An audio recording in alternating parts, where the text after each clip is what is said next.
new game dev mailing list? Your mailing list. Our mailing list. Okay. One. Who's from our mailing list? Anybody else? Who from the game dev listserv?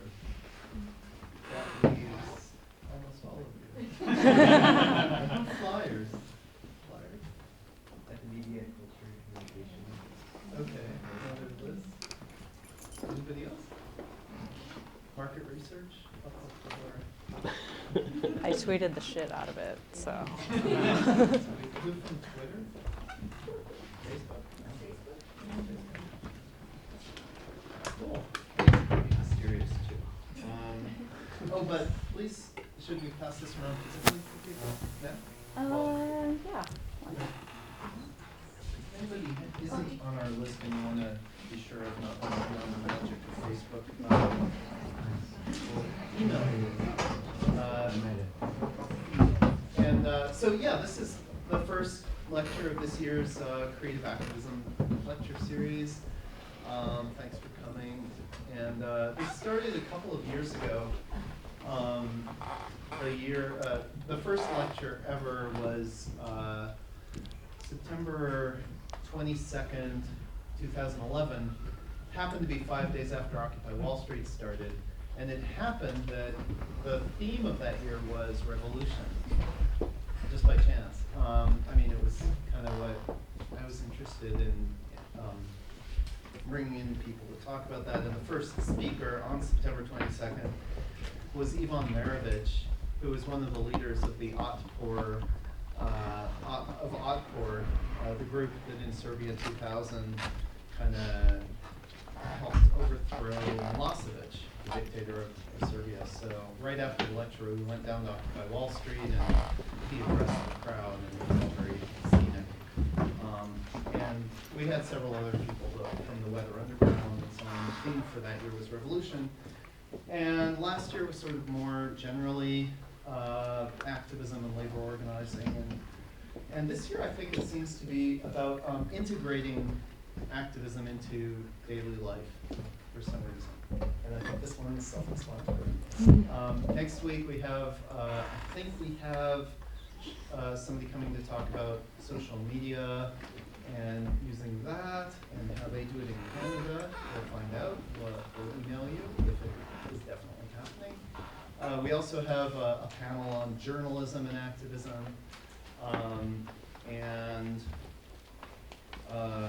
There's also Grace Lee Boggs, who we just found out is coming sometime in November. So definitely sign up. We'll let you know all these things. She can fly? Yeah. Why? Yeah, and so I'll introduce, now without further ado, Mary, who manages the Yes Lab and the speaking series and runs it, basically.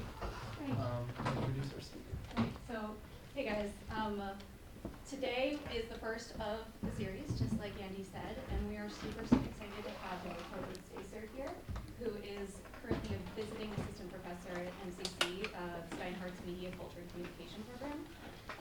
And her research that was done for this book that I think we're going to draw from today, the book is entitled Lifestyle Politics and Radical Activism, came from about a few years of ethnographic research with anarchist communities and in the United States specifically. And so her research explores the everyday practices of anarchist activists and understanding how they and we struggle to live utopian lives in an everyday non-anarchist society. Her current research involves examining practices of media refusal or conspicuous non-consumption among folks who disconnect from media technologies. And so we're looking forward to more on that. But for now, let's talk about everyday politics in the non-anarchist world. So thanks, Laura, for coming. All right, thank you. So I want to thank you all for coming. This is awesome that there are so many people here. This is kind of the first talk I'm giving since the book has come out. here. And so my goal for today is to just not throw up on everyone as I am giving this talk. But hopefully you will also learn something interesting. And I look forward to hearing your comments and questions at the end. And I want to thank Andy and Mary for the series. And it's a real honor to be kicking it off this year. Okay, so I'm going to start off with a very easy question. How many people in this room have something that you wish you could change about society? Okay, good. I'm hoping that's everybody, right? Or you probably wouldn't be here. Come on in. So I just wrote this book about anarchist activists. And as you might imagine, there is a lot that they wish they could change about the society that we live in. So I'm sure many of you here are already familiar with anarchism as a political philosophy, but I'll give you a quick rundown just for the rest of you. The fundamental goal of anarchism is to achieve a society in which power is distributed extremely equally, so not hierarchically, where the social structure does not allow for any one group to dominate the others. So, for example, they're not very big fans of capitalism, which is all about unequal distributed wealth, which allows some people a lot of freedom, and others, the ones who have to work for those people, not so much freedom, right? Anarchists, not super into patriarchy, to unequal gender roles, racial inequality, heterosexual privilege, many things anarchists are not into. But there are things that they are into. They're not against social organization in itself. So they aren't really advocating for a world of chaos and violence, even though that is sometimes the stereotype. What anarchists want is a system where whole groups of people aren't institutionally licensed to enact violence over others.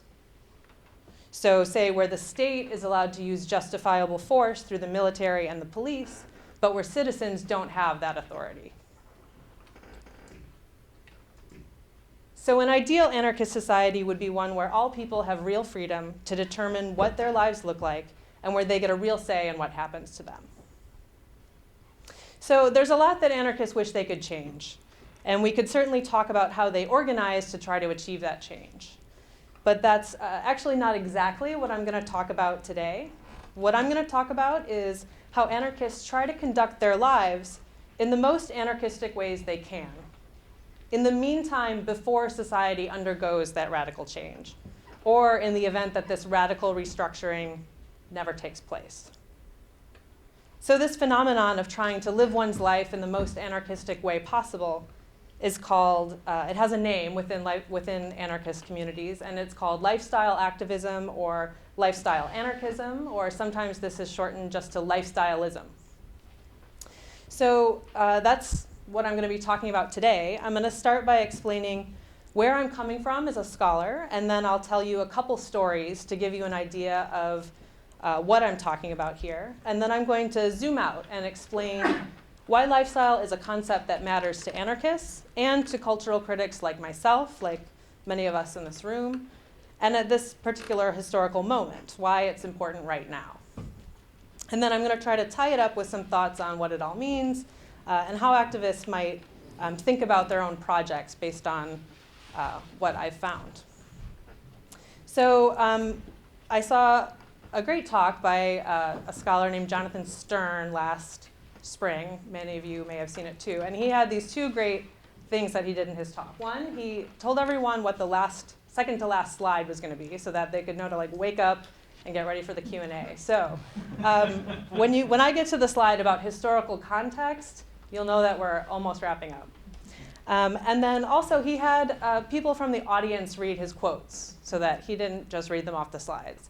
So I'm going to need 2 volunteers to sort of speak in the voice of my interviewees when I get to those quotes. So someone who would like to project and who can read the screen would be great. Okay, what's your name? Anne. Anne will be 1. Aaron will be 2. All right, perfect. So you'll trade off every other. Right? And there's some where it'll say laugh. You can laugh while you're eating.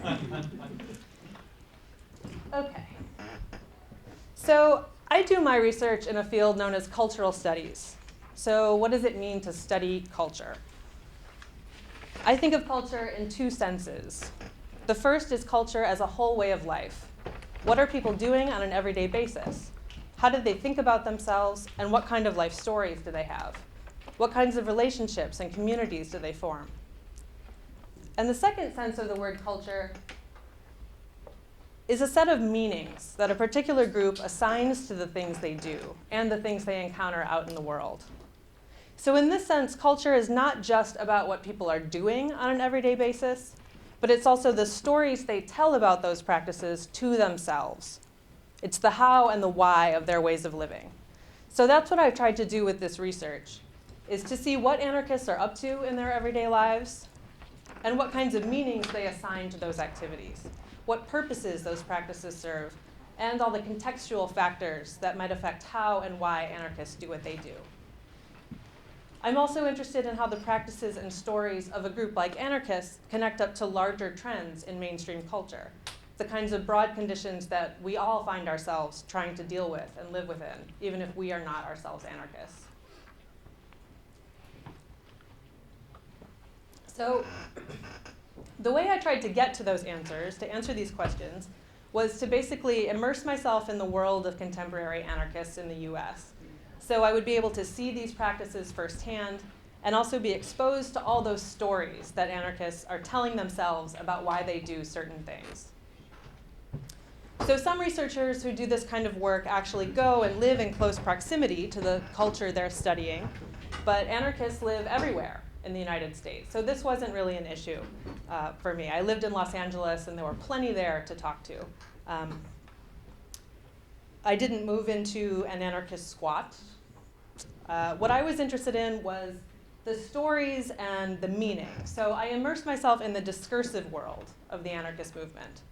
So this meant that over a span of about 3 years, I went to formal events across the country, like conferences, meetings, festivals, book fairs, talks, workshops, talks like this one, and more informal gatherings like potlucks and parties.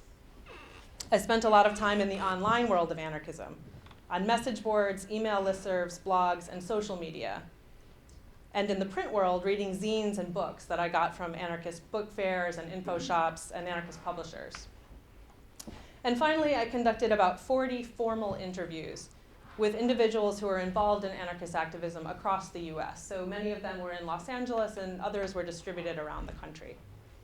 So again, my strategy was to find out not just what people were doing, but what kinds of narratives they were putting on what they were doing, and how they made sense of what they were involved in and why it was important to them. And I can talk more about my research methods in the Q&A, but I'm just going to gloss over it for now. So I'm going to talk about two sets of everyday practices that I found to be important to many of the people I talked to, and that I think illustrate some of the theoretically interesting things about this phenomenon of lifestyle activism. So the first set of practices has to do with everyday consumption habits, and the second with a bit more intimate aspect of anarchist lives, which I'll get to in a little bit. So consumption is an issue that is always interesting for cultural scholars. And I hope it is interesting to my consumer culture students who are right in the front row, shout out. Because so much of our experience of daily life is bound up in what we consume and how we consume it. It's a very human thing. We have to consume in order to survive. Unfortunately, if you're an anti-capitalist, most of that consumption tends to have commercial exchange attached to it, maybe even exploitation or other ethically questionable processes. So what do you do if you're in a position where you don't want to participate in capitalism, but the rhythm of everyday life is thoroughly enmeshed in it? And in fact, it's nearly impossible to not consume within this system. So what might you do? Thoughts, ideas? Start a garden. Start a garden. Okay, you might do it yourself, right? Instead of buying food from someone else, you might grow it yourself. Good. What else? Stealing. You might steal, right? Maybe not from a mom and pop store, right? But maybe from Walmart or Target or a big corporation that you kind of feel like maybe they deserve it anyway. Sure. What else? Dumpster dive. Dumpster dive, you could scavenge, right? You could look for things that other people threw away because they wanted a shiny new thing, but it's still good, right? You could go find it in the dumpster. What else? Alternative systems of exchange and barter. Okay, that is brilliantly put. Alternative systems of exchange and barter. So you might, with your comrades, set up a free store, right? Or a really, really free market, a kind of sort of swap meet where you could bring things that you didn't want anymore and other people could come get them. And there's no money exchanged, but everyone's just kind of sharing in an organized way. What else could you do?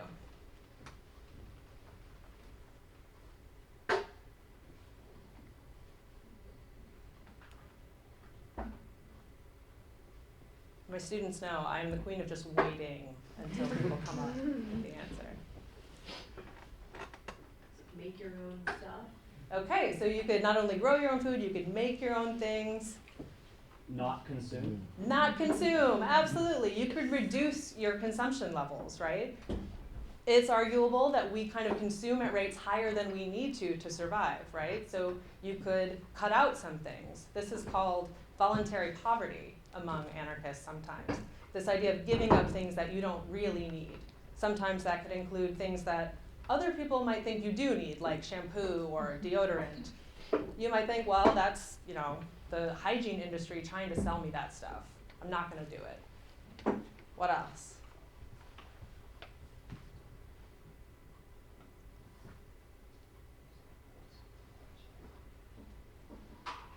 All right, I'm just going to let you get off here. You could consume alternatives. You could abstain from consuming unethical commodities. Anyone here a vegan? Nobody? I'm not actually. I was just raising my hand for the rest of you. Okay. Yes, we've got one vegan. Melissa, thank you. All right. So you could, not consume animals because you believe that the human-animal hierarchy is illegitimate, right? Finding alternatives like riding a bike instead of driving a car. A lot of the people I interviewed literally said that they started riding bikes when they became radicalized. It went with their assuming of an anarchist identity. You could share, you could trade with your friends, you could own something with a bunch of other people, you could rent an apartment or a house or buy a house with a bunch of other people so that your rent is lower, your utilities are lower. You could start an anarchist business. You could find a bunch of people and start a collective and run your business based on anarchist principles, right? Not capitalist principles. So all of these things are things that the people I interviewed are engaged in. And so I want to actually describe one of my interviewees and his consumption habits so you can get an idea of how these practices might add up to a holistic lifestyle. So here, as I get into the quotes, I'm going to call on Anne and Aaron to read them to us. Okay, so this is a quote that I'm not going to have you read, but this is kind of a typical thing that an anarchist might say. So Josef was a guy who engaged in a lot of the activities that just came up in this list.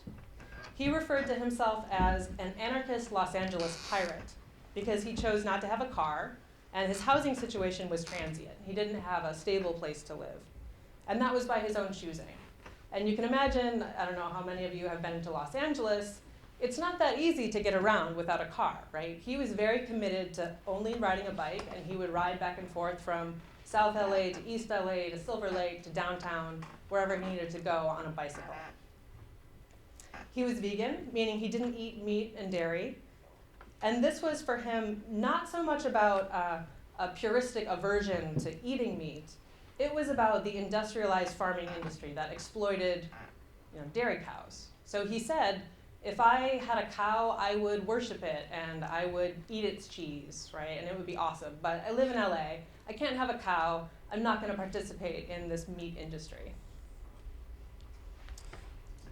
One of the very interesting things that he said, kind of telling, he said, I'm vegan because I think that's what real anarchists should be. Right? So he saw this as a real reflection of his political identity. He observed the revered if it's yellow, let it mellow rule. Anyone know the second half? brown, flush it down. If it's brown, flush it down, yes. You'll, for anyone who doesn't know this rule, you will find out what it means in a second. So this actually came up when I asked him if there were any everyday things he does because of his political beliefs. And he laughingly offered, I pee outside because of my politics, not because I'm a freak. So he explained this a little bit further. And if, Aaron, you can read that. I have a little cold. I'm not gonna waste like 1.5 gallons of water that we're stealing from the Colorado River just because I took a pee. You know, like if it's yellow, let it mellow, you know, don't flush it. But I mean, you gotta keep some sort of hygiene, but urine is pretty clean. I mean, water a bush, you know? Thank you. Wonderful. That was exactly the tone. Got it. Okay, so he was also part of a collective that brewed its own beer, a very DIY thing to do. And this is why he said they did that. Anne. That's another thing we do because we're anarchists. We brew our own beer now because fuck supporting liquor stores. And you know what? Fuck liquor stores. Yeah, he was maybe a little more emphatic than that. But yeah, that was your first time, so that was good. He was also a member of the downtown Los Angeles Food Not Bombs collective, which was engaged in scavenging for discarded food, preparing it in a communal kitchen, and then transporting it by bicycle down to Skid Row to feed to homeless people. And they did this every week. So you can see that Josef has built a kind of whole lifestyle around his identity as an anarchist and his critique of capitalism and hierarchies. And the orientation or meaning behind these practices really mattered to him. So like he said, he didn't pee outside because he was a freak. He peed outside because of his politics. He had a reason behind it. There was meaning associated with that for him. So the term I came up with to talk about how anarchists consume is anti-consumption. It's not always non-consumption. So there is consumption involved. But there are also practices of abstaining from consumption. And all of that is done with an anti-attitude or orientation, an understanding that you are against the system of consumerism. So even if anarchists have to consume, they consume in ways that signify an opposition to the kinds of lifestyles encouraged by consumer culture. They tell stories that frame their consumption as a kind of resistance. And this is what makes it activism, the fact that it holds this meaning. So it could be the exact same material, physical act that someone else would engage in, but it holds a different meaning for the anarchist. It communicates something different to their anarchist peers. It marks the person as being an anarchist. And by the way, people looking from outside those circles or those communities who don't know the story or the frame might have a hard time interpreting the practices in the same way. Josef's neighbors might think he's a little weird for peeing outside when he could just go inside, right? They might not know he has a political reason behind it.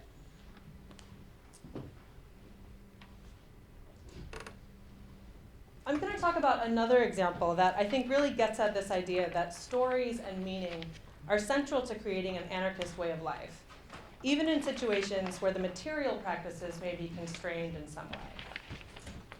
So the case I just talked about was, what do you do if you don't really believe in capitalism, but you have to participate in it to get your basic consumption needs met? In this case, I'm going to talk about how anarchists negotiate their sexual desires and relationships when confronted with institutions and norms they don't politically support. So many anarchists believe that institutions like monogamy, marriage, and even heterosexuality, rather than being the result of natural human inclinations, are the products of tradition and the sedimentation of patriarchal power relations. For example, Emma Goldman, historically one of the most famous anarchists in the US, traced the institution of monogamous marriage to what she called the traffic in women in patriarchal societies, basically meaning that women have historically been viewed as property to be exchanged between men, husbands and fathers. And this doesn't have to be totally explicit in the form of official dowries. It's often more of a cultural ideal that we can see still persists in many of our rituals and norms today. So one of the ways anarchists try to resist this problem is to do things differently in their own personal relationships, to politicize their own lifestyles and make them more consistent with what they believe. Even so, sexuality and romantic relationships may be a very difficult thing to rewrite the script for purely of one's own volition. Just as one cannot not consume in a consumer society, one may have a very difficult time doing something other than what most people accept and see as natural. So pay attention in this section and see if you can notice how anarchists change the story and the meaning of their sexuality, even when it's not something that fully feels like a choice for them. So here I'm going to actually read a little bit right from the book here. So at the 2010 Los Angeles Anarchist Book Fair, I picked up a pamphlet titled Complicated Relationships, Conversations on Polyamory and Anarchy. And this, despite this sort of old school 70s looking picture, was published in 2008. And it's sort of a how-to guide about how to integrate polyamory and anarchy. So, Erin, your turn. Yes. Anarchists have always challenged whatever seemed rigid and assumed in daily life within an authoritarian system, and relationships have certainly been up for debate. So this is the quote from the back cover of this pamphlet.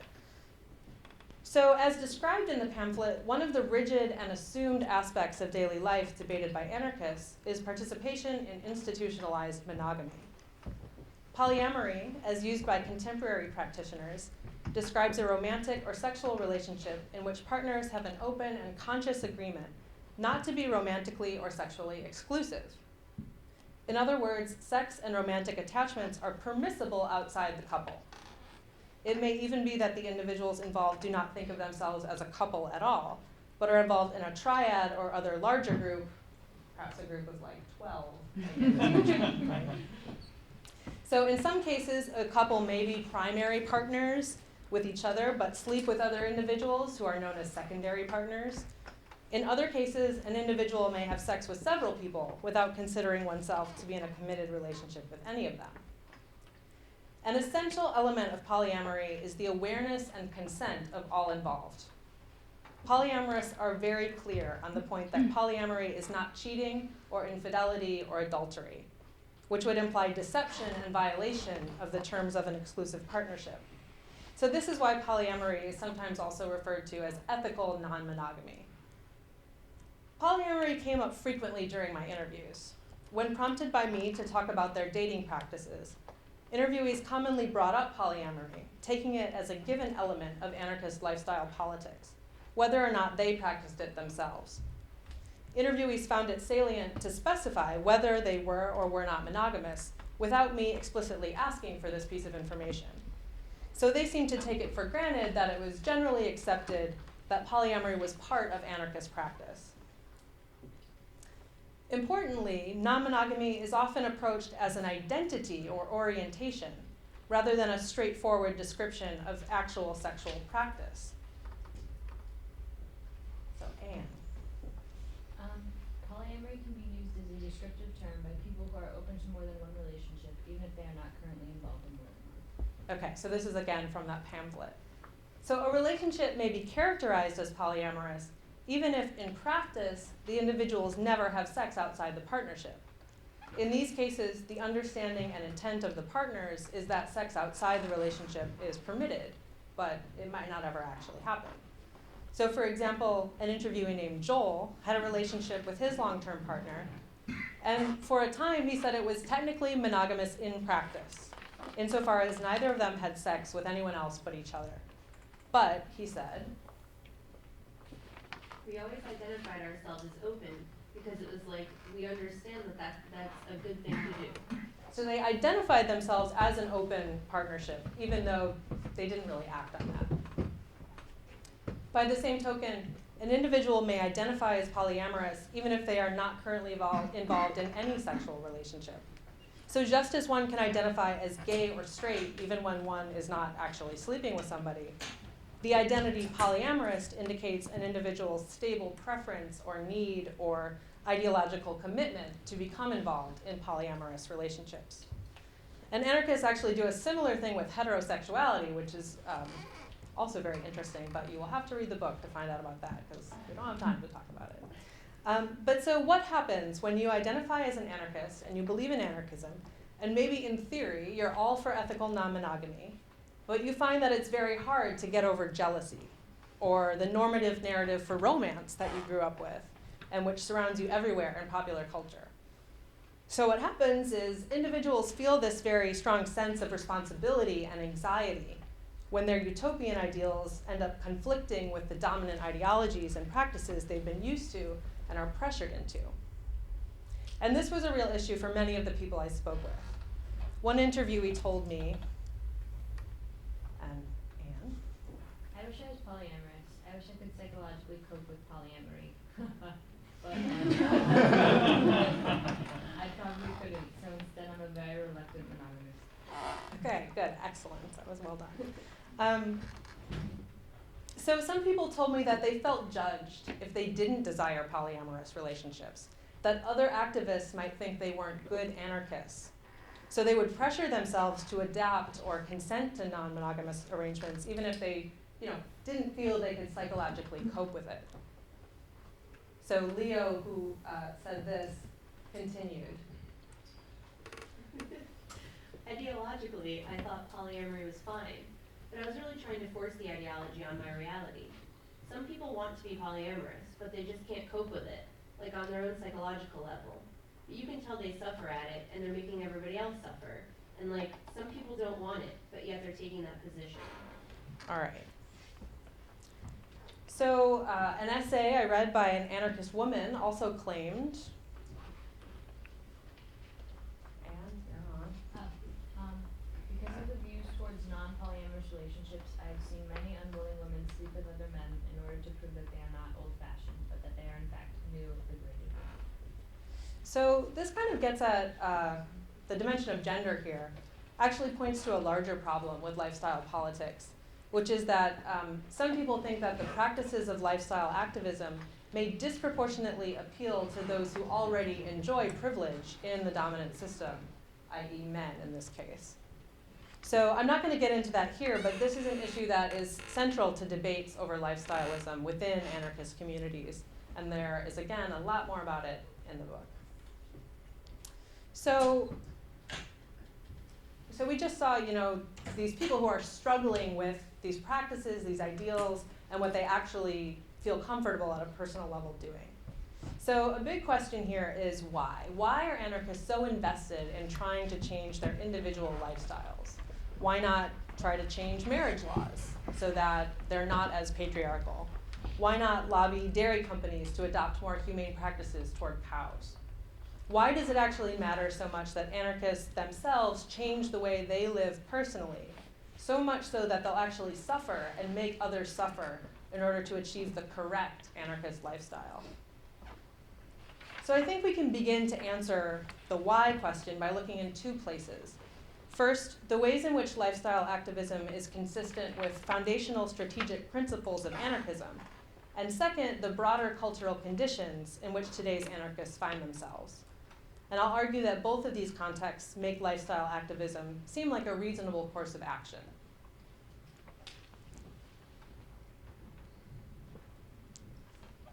So if anarchism is defined by its beliefs about hierarchy and the ideal form of social organization, those things that I started out the talk with, it's also fundamentally characterized by a few strategic principles or modes, the guiding rules for how activism gets done within anarchist movements.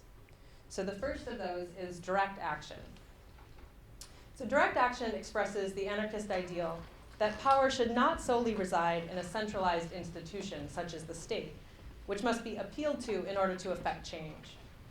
According to the principle of direct action, if one desires a change in one's conditions, one should empower oneself to do whatever is necessary to actively bring about that change. If one is successful, then one has accomplished change without working within and legitimizing hierarchical institutions. But even if one is unsuccessful, one has at least not reinforced the legitimacy of the institution by appealing to it for the results that one desires.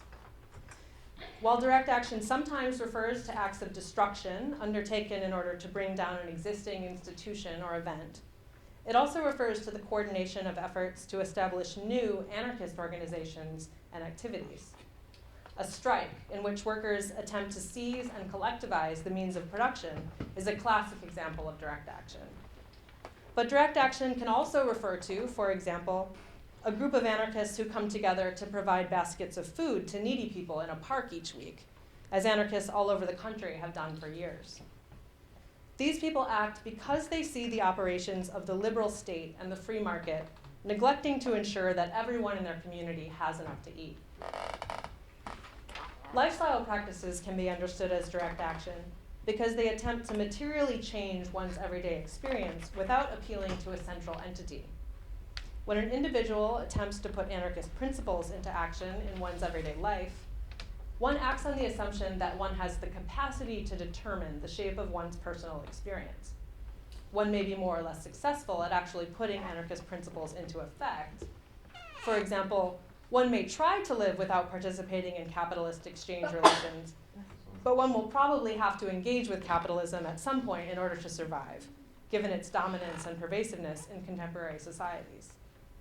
Nevertheless, any attempt to reduce one's complicity through one's own purchasing habits could be a form of direct action, however limited the outcome may be.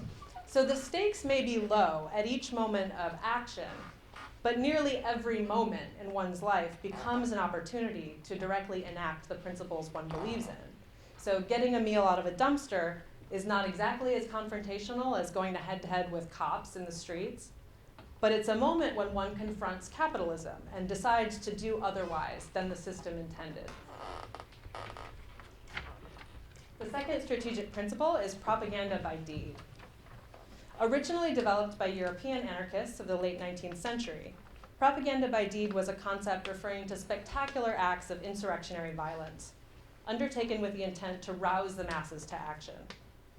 These acts, including attempted assassinations of world leaders and businessmen, were supposed to expose as irrational the ideological dichotomy between legitimate uses of force, those exercised by the state and by corporations, and illegitimate uses of force, those exercised by the insurrectionists. So they were trying to show that there really should not be a legitimate use of force here.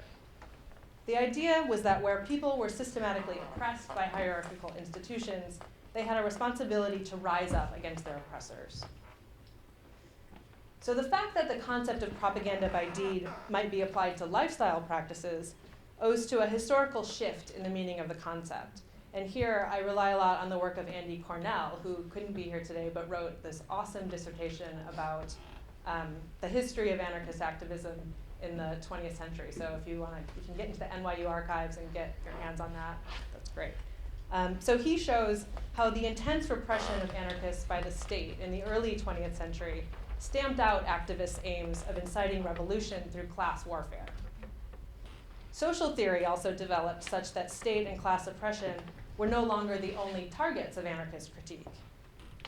Cornell suggests that the recognition that mass insurrection was both unlikely to happen and inadequate to address all the forms of oppression they opposed pushed anarchists towards projects of what he calls practical anarchism, such as building utopian communities in which life could be lived more anarchistically without facing violent repression by the state.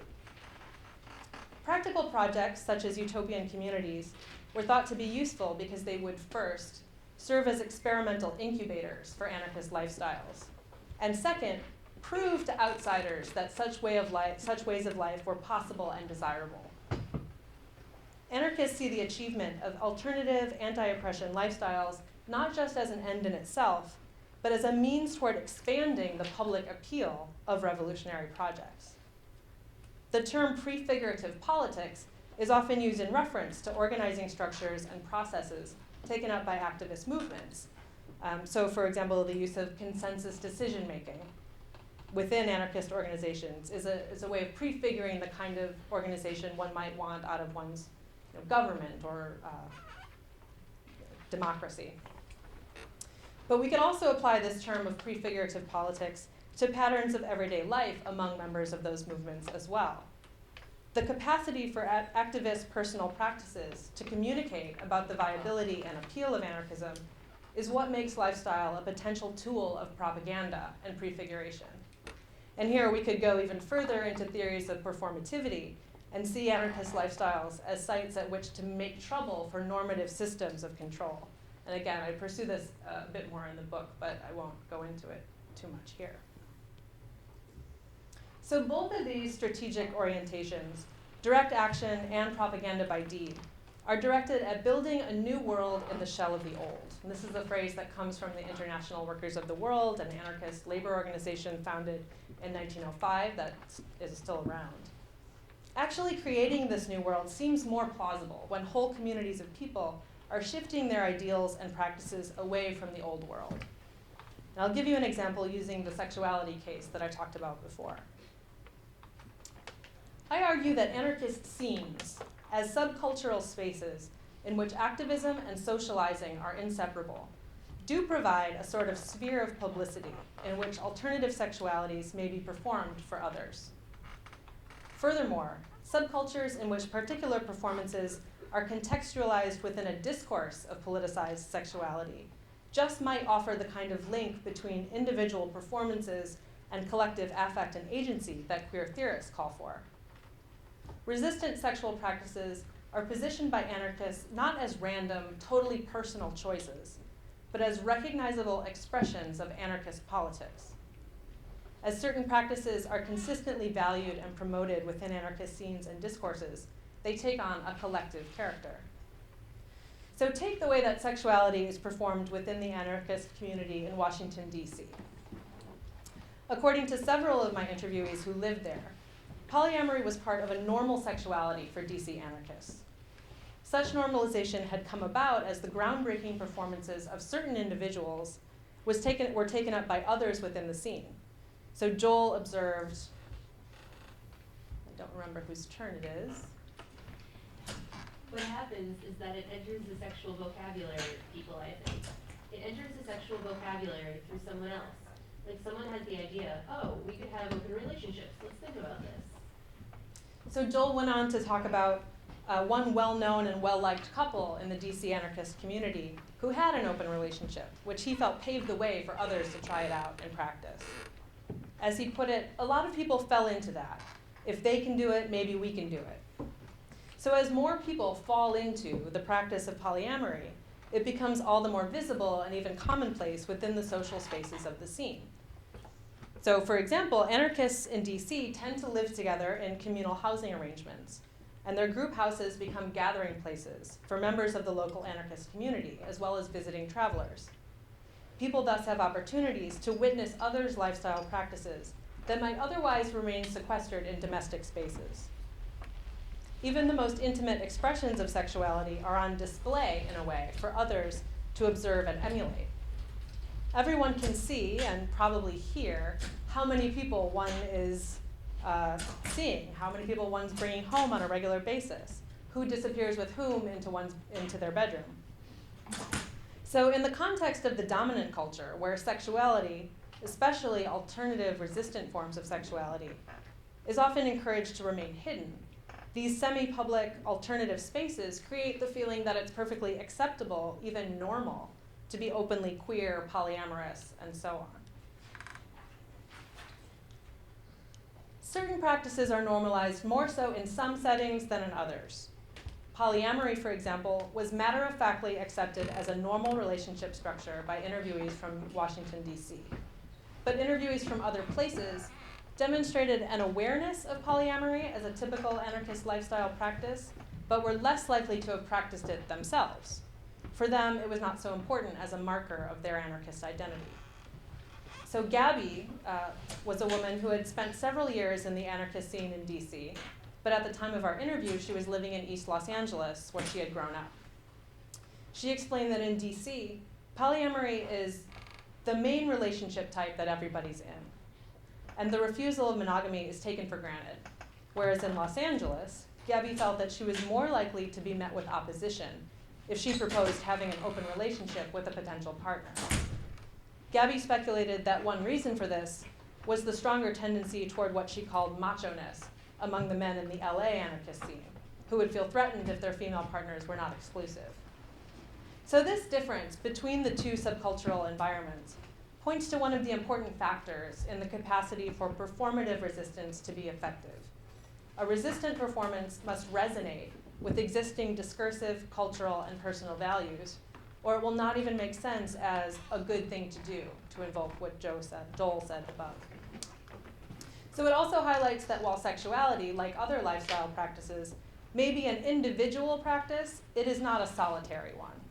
It relies on the understanding and cooperation of others. A collective commitment to oppositional expressions of sexuality is thus crucial for sustaining even individual practices of resistance. And I have an interviewee named Miles whose experience with this partner I think was testament to this. Miles was initially optimistic about his ability to have a marriage that preserved the radical, non-heteronormative nature of his relationship with his partner. So he had a relationship and they decided to get married, and he felt like that was okay at first. In an email exchange with me, he describes his disappointment at finding this optimism to be unfounded. So there's going to be 3 slides with his sort of account of what happened. So we'll go Anne, Aaron, A lot of people feel. Sorry. Okay, here you go. Okay. When I got married, I was relatively young, even though I never believed in marriage. I thought it was such a trivial thing that I could participate in the institution without it or having any effect on me or our relationship. I've learned the power of these structures and how they shape our world and how others deal with you and you with them, and don't like it. This so-called intimate relationship has become an interest of others, and of course the state. I guess I used to think that you could turn these things against themselves from the inside and didn't make any difference if you had the right attitude. I don't believe that now. So, the marriage experiment is a failure from my point of view. But now as I contemplate what it would mean to move to another stage, I realize how caught up I am in the state. I have to ask my permission from others to change my relationships, as well as the inertia of not only our relationship, but the tradition of marriage and all the cultural. Okay. So Miles did express to me that he doesn't really feel himself to be part of an active anarchist community. It's tempting to speculate that if he and his wife had, in fact, been surrounded by others who reimagined intimate relationships in the same way Miles would like to, had they lived in collective houses in DC, for example, they might have been able to sustain a more radical partnership, even as a married couple. But as it was, merely understanding that there were other anarchists out there who shared his attitudes toward marriage was clearly not enough to protect Miles and his wife from the material effects imposed on them by the institution itself and the cultural baggage that goes along with it. So I'm actually going to skip over a little bit here because we're running long. So the main sort of takeaway, I think, from this example is that patriarchy, heterosexism, capitalism, they don't go away for anarchists simply because they try not to engage with them in their own personal practices. However, the production of a strong subculture in which individuals share commitments to avoid pernicious forms of sexuality can certainly foster different and more appealing experiences for those individuals than can be found in mainstream culture. As alternatives become normalized in anarchist communities, new kinds of desires, relationships, and even selves are produced. Okay, so now it's time to wake up and we're moving on. So thinking about direct action and propaganda by deed can help us to understand why utopian communities have put what I would call lifestyle activism into their practice for decades. But why does this lifestyle mode seem so prominent among anarchist activists at this particular moment in history? I think this slogan, "Build a new world in the shell of the old," is really worth thinking about because it gets at one of the contradictions that anarchists face. They're trying to make different utopian ways of life amidst conditions that reflect the existing dominant ideologies and power relations, and they've always done this. But in the current moment, it's been argued that the turn toward personal, everyday practices is an attempt to cope with a broader political situation in which one's choices about consumption and the like seem to be maybe the only aspects of one's daily reality where one actually has the power to do anything. The ability to at least choose one's lifestyle for oneself is a hallmark of consumer societies. The capacity to decide one's level of consumption, one's dress, one's housing arrangements, one's personal relationships, these are not choices that have been historically available at all places and times and to all people. And they're still not totally available to everyone, depending on economic status and so on. But they are choices that are encouraged with our own culture. We're encouraged to make those choices for ourselves. With the ascendancy of consumer culture in the United States after World War II, consumption and lifestyle became prime sites at which citizens attempted to make social and political change. So think bus boycotts, lunch counter sit-ins, bra burning if it ever actually happened, right? So we could also reason that radical political positions in particular, those that advocate for a fundamental restructuring of the social and political structure, may have turned to the private sphere because now they are so quickly and strongly suppressed within the public sphere. They're not covered or negatively covered in media, and they're often constructed as extremist or even terrorist in the post-9/11 context. Movements that threaten to publicly interfere with the smooth functioning of markets are perhaps the most targeted for repression, as David Harvey has argued. Those who retreat to the private realm are the most likely to be left alone. So this is not at all to say that in adopting lifestyle activism, anarchists have fully retreated to the private realm. They're interesting as a political movement because they bring together a very public and confrontational critique with their commitments to living differently in their personal lives. It's clear, too, that in the age of social media and other technologies, the line between public and private spheres is very, very blurry. Personal commitments and behaviors have a far reach when they're represented in media. Anarchists have always used niche print media, like pamphlets and newspapers, to spread accounts and justifications for their alternative lifestyle choices. And today, the merest status update is a way of doing that.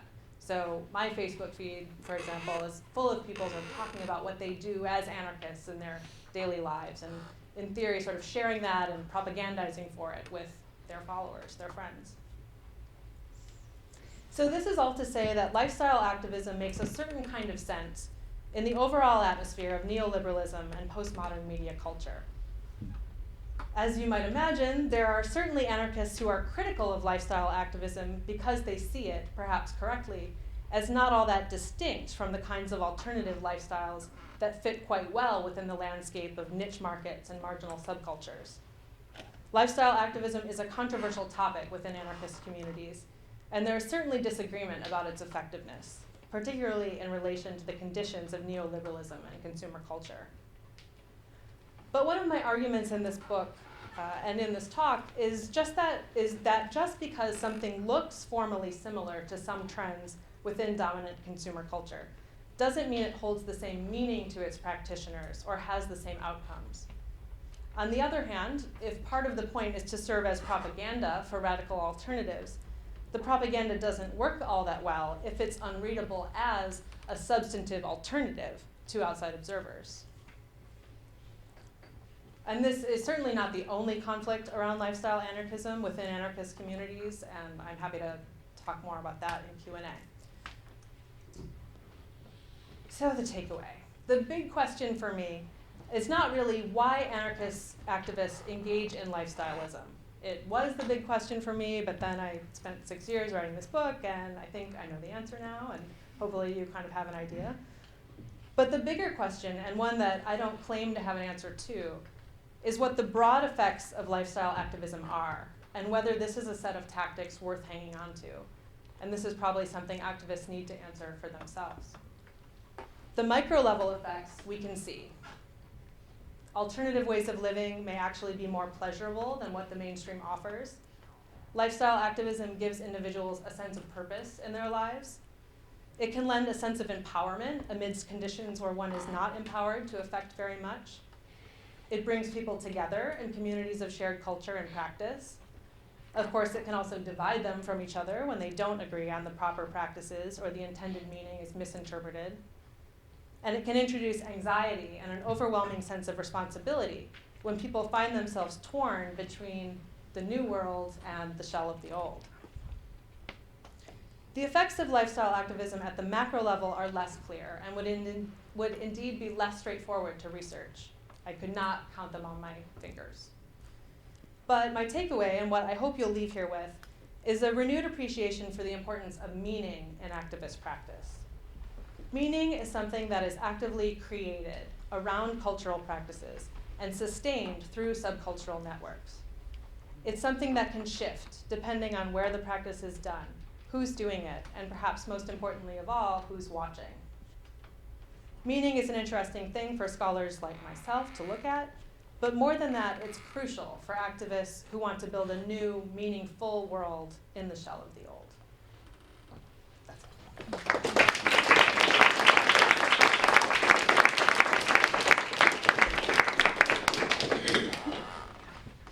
So I don't know how much time we have for questions. Okay, great.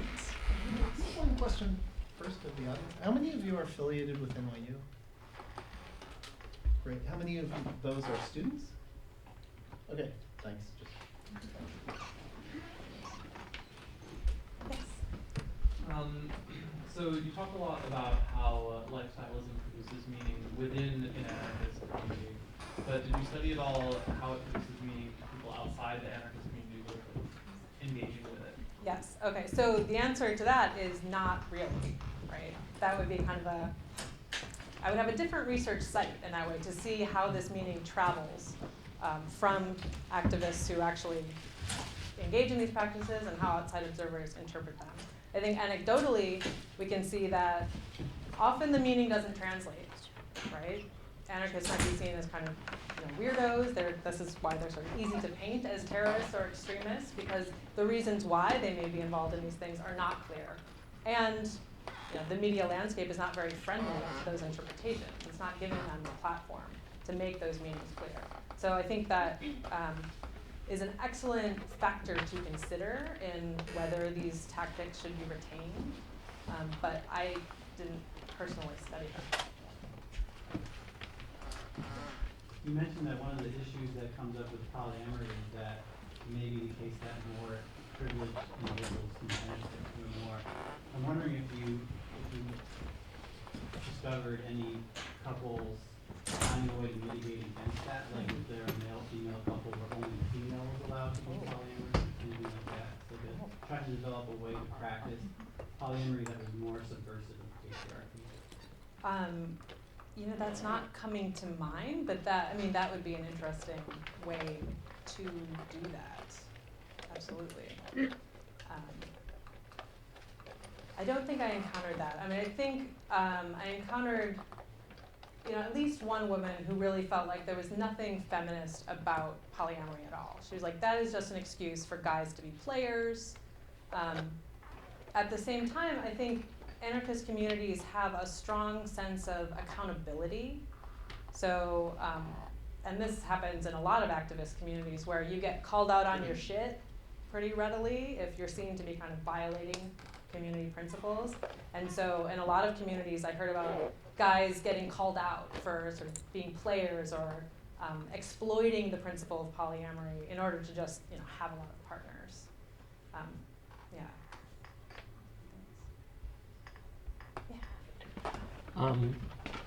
First of all, I'm kind of feeling like a lab rat here, having been involved in anarchist communities for about 45 years. So that's I may be being a little bit sensitive about Okay. that.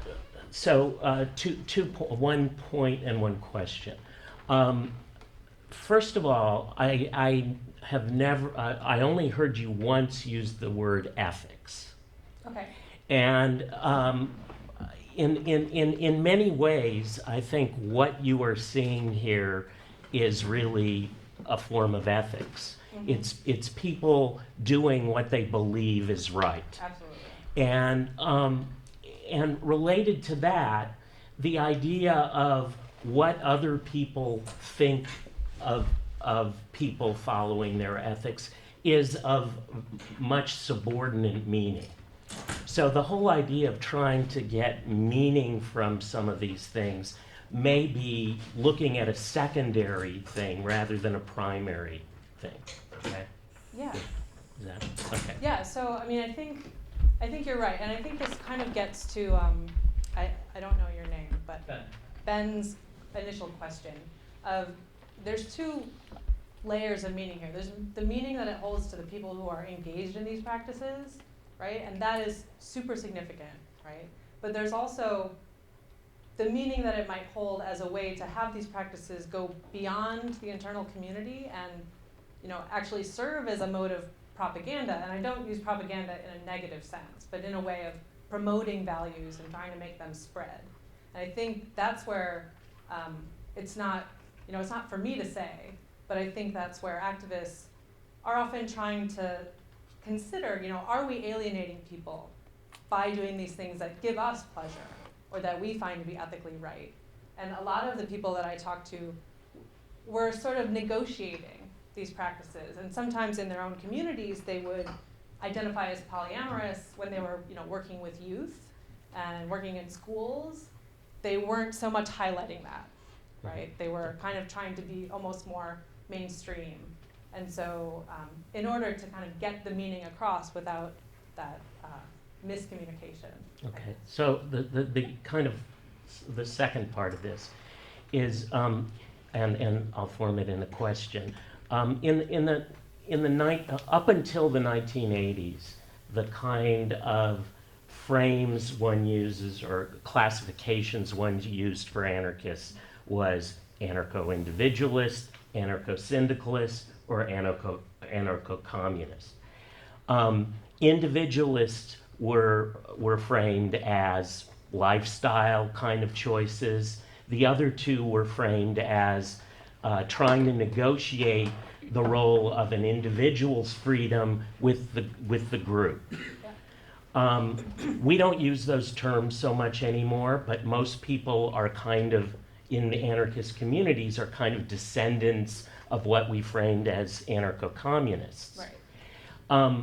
Again, your focus here was on the decisions that people make primarily about their own lives or their life with, one or two or a few other people.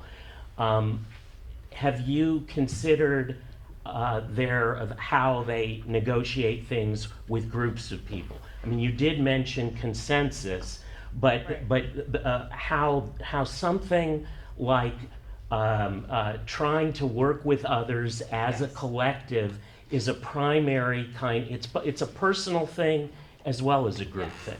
Yeah, So. absolutely, and that's an excellent question. I'm glad you brought it up. And I will say that this work is, it has its scope. It doesn't cover everything that anarchists are involved in, and I try to be very clear about that, in the book and hopefully in talks, that this is just one aspect of what anarchists are doing. It is not. This culture is not as inward-looking or individualistic as it is sometimes painted as. To say that anarchists don't identify as anarcho-communists or syndicalists or individualists, that's not what I found. I went to this picnic. It was a anarcho-feminist potluck picnic in Los Angeles, and we all sat around in a circle and introduced ourselves and said, why we were there. And many people said, I really identify as a syndicalist, or, I really identify more as a communist. Almost no one will tell you they're an anarcho-individualist, right? That is, it's an epithet often used in anarchist communities for exactly the reason you said, right? Anarchists are not only thinking about the individual, they're thinking about the collective. And that's one of the things that I go into more, is this controversy around lifestyleism, where lifestyle anarchists became something that you called other anarchists if you felt they weren't working hard enough in the community, or they weren't taking these individual practices and actually doing something productive with them beyond their own lives, right? And what I found in talking to people, not a single person I talked to wasn't involved in other kinds of activism, or wasn't doing things in addition to these lifestyle practices, or didn't see these as having some bearing on the larger picture. And so I did one of my chapters is about pushing on that lifestyle anarchism versus social anarchism dichotomy, and thinking about how the both do work together in these communities. So I hope that comes through. Thanks. Yeah. In the event of crime, what are the general views of contacting law enforcement? General views of what? Within an anarchist community, say like somebody robs them, they call the police, or... Oh, I mean, I wouldn't want to speak generalize about that. I would say that there is an ethical commitment not to use the police or that central authority. There are, kind of I can't think of the accountability measures or standards that are used to try and solve internal problems without resorting to that.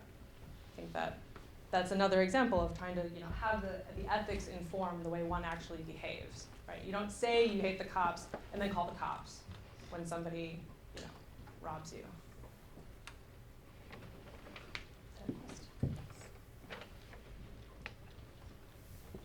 Yeah, Ben. So I think you mentioned a bit, but can you talk a bit more about how your experiences, the way that the people you interviewed engaged with technology and used social media perhaps differently than other groups, or what defines them in their engagement with technology? Yeah, so that's a great question, and that actually kind of relates to my new research, which is this idea of people sort of refusing to engage or trying to kind of trouble the way they engage because of their beliefs. I actually did not find much of a difference between the anarchists I got to know quite well. They were perhaps more likely to use alternative media sources, right? Like indie media or sort of lefty blogs, more likely to read those than the New York Times, which they knew would kind of stereotype their causes and not even cover what they cared about, right? So I think there was definitely a critical stance toward media, but not a total refusal of it. I think there was an understanding that, well, Facebook is very useful to get people to come out to our events, to share articles, to form community. So there was a sense of using it, but using it critically. If that makes sense.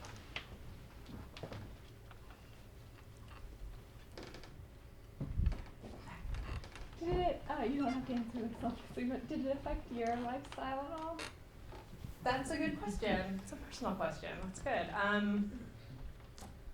I don't know. You'd have to ask the people who lived with me while I was writing this. I will say that at some point I made myself stop getting tattoos because it was so normal to see people covered in tattoos at anarchist events that I was like, okay, I just want to make sure I don't think it's normal because I'm spending so much time in these worlds. Eventually I just was like, okay, yeah, no, actually it's fine. I live in Williamsburg now, so. I personally don't identify as an anarchist. I felt myself to be in solidarity with a lot of their principles, and I do feel that I got to know and form relationships with the people that I interviewed, many of them. So I take seriously a lot of what they were engaged in, but I didn't necessarily adopt it myself.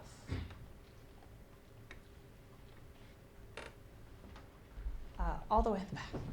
So you discussed how these anarchists are very politicized in their life. For example, the fact that they would change their relationship style for political reasons, speaks a lot to the importance of politics to them. But you just mentioned how they might not read the New York Times because they think that that's not going to cover issues that are important to them. Or the quote that you had of the guy discussing the liquor stores, and he said, just fuck liquor stores. To me, those two kind of perspectives are not political. It's kind of like a refuting of, I'm going to remove myself from politics. I'm not going to educate myself about politics. So there's a conflict there that I'm confused. I see what you're saying. I mean, I don't think it is necessarily the case that anarchists would never read the New York Times. I think there is an attempt to try to build an alternative system and to not legitimate the dominant institutions. But I do think that people are informed. Clearly, they live in the world, right? you know, I But don't, do they I don't necessarily see it as a for conflict. example, do they understand what it, like the liquor institution or the industry, do they actually understand the farm industry, the meat industry, to then inform why they're against it, or do they just know that they're against it and believe that and therefore choose the lifestyle? Okay, that's a great question. I think, like you'd probably find in any community, there are different levels of being informed. So I think some people have, you know, very sophisticated critique.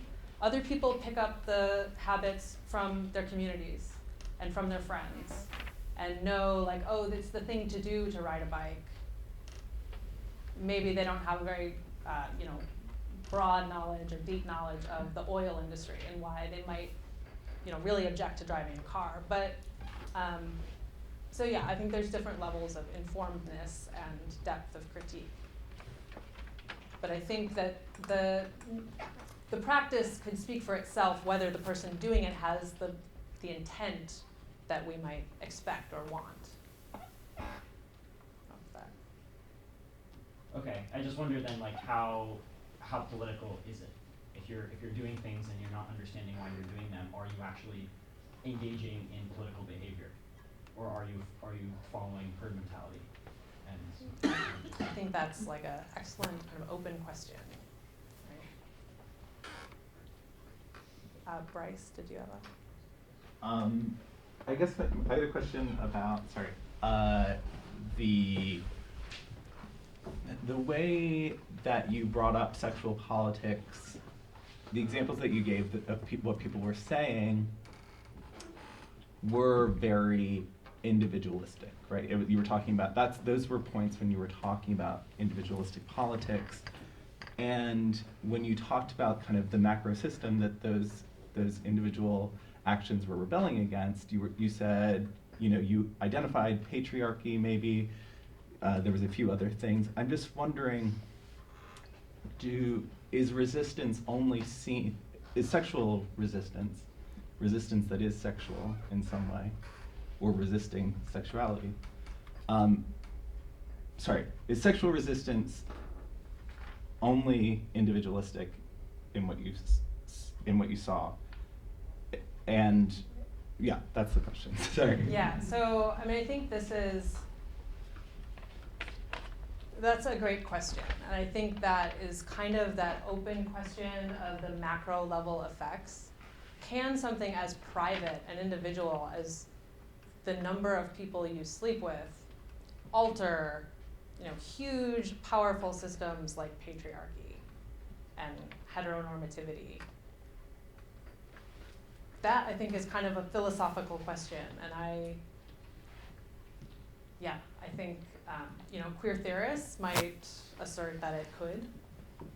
I think many activists believe that it could. I think that it's very hard to empirically prove that it does beyond that subculture. So I don't know. Okay, so why don't we do two more, and then I'm conscious that your butts are probably getting tired. But I am totally happy to talk to anybody, and I have a Facebook page for the book, so you are welcome to chime in there. Gabby. You had mentioned earlier that members were calling each other out on specific things, especially in terms of sexual preferences. What else did you observe that the members of communities would call each other out on? Okay, so almost everything. So I had this very awkward experience where I went to the anarchist book fair in the Bay Area in San Francisco, and I got a ride back to Los Angeles with 4 people who are in this anarcho-feminist collective, and we stopped at a vegan restaurant on the way back in Oakland. And then that turned out to be very expensive because it was like organic vegan food. So we got back in the car and drove around and found like a vegetarian Thai place and ate that. And then we went to a gas station to get gas. We had to go to a Chevron station because the guy who was driving the car had seen a list of the top 20 most evil corporations, and like every other oil company except Chevron for some reason was on it. I think maybe it was just an oversight that Chevron didn't do this, but that's why we had to go to Chevron. So we literally, like, I had a phone, and so I was like trying to get Google directions to like where a Chevron was in Oakland. So we went to a Chevron, and then one of the women in the car wanted to go brush her teeth. She hadn't yet, so she went into the gas station to use the bathroom, and on the way back out, there was a man sort of asking for money. She didn't have any cash on her, but he said he was hungry, so she went back in and used her credit card to buy him a burrito. Okay, and the burrito, so she told us about this when she got back in the car, and she said, you know, I feel really bad, the burrito had cheese in it. And she was a really militant vegan. Like, she was very involved in animal rights organizing and protests. And so she was like, yeah, you know, I feel bad, it kind of like violated my principles to buy this cheese burrito, but I felt like this guy eating was more important, and it was this sort of act of mutual aid and helping him out. And then one of the other women in the car was like, but you realize, like, it's not vegan, it's not, you know, you're supporting the dairy industry by buying the cheese burrito. And she kind of like wouldn't let it go. And the first woman like clearly felt bad, and she was conscious of this way she had sort of compromised her principles. But the other woman wasn't gonna let it go, right? She was like, well, just so you know, you're participating, and that was not good. And so it was kind of this like awkward moment where I was just like, oh, yeah. But so, I mean, that kind of thing, just kind of on an everyday basis, sort of criticizing or calling someone out for, you know, ways they were inconsistent in their lifestyle. Great question. Did you find it harder or easier to get people to talk to you? How did you get people to talk to you? Did they think that you were a cop ever? Okay, so this is a great question. And I was extremely sensitive to the idea of security culture, this idea that anarchists are not just going to go talking to anybody who wants to know things about what they're up to. I did not ask about illegal activities. So I didn't say, do you steal? You know, I just asked about people's consumption activities, and if they offered that, some of them did. I didn't just approach people cold and say like, hello, I'd like to learn more about you, because that's what cops do at these meetings, not very subtly, right? And you can kind of see through it. I was at meetings where somebody would be like, there's a cop in this room right now, and it's like, it's not me. Like, I know you might not know me, but so I mean, there probably was a cop in the room, but it wasn't me. So I only talked to people that I knew, or people that I had a friend in common with, or that, you know, could refer me to them and kind of vouch for me. I didn't talk to people that I knew had trouble with the police. You know, I just didn't even want to kind of go there. I mean, there may be people who had their run-ins, but people who are kind of known for having recently gotten arrested or whatever, I kind of put that aside. I found that people were quite willing to talk. And one of the things I really tried to do in this book is to give space to people who don't often get to speak for anarchists. Often the people we see representing anarchist communities are middle-class, white, educated men, straight men. And I, living in Los Angeles and going to these anarcho-feminist events and stuff, found that that was not what the population of anarchists was. So I tried to really talk to people. I got as many women as I could, women of color, queer anarchists, to tell me about what they were into. And so I think I had people be like, thank you so much for like listening to me talk for 3 hours. Nobody ever cares about what we have to say, right? So actually the getting people to talk didn't end up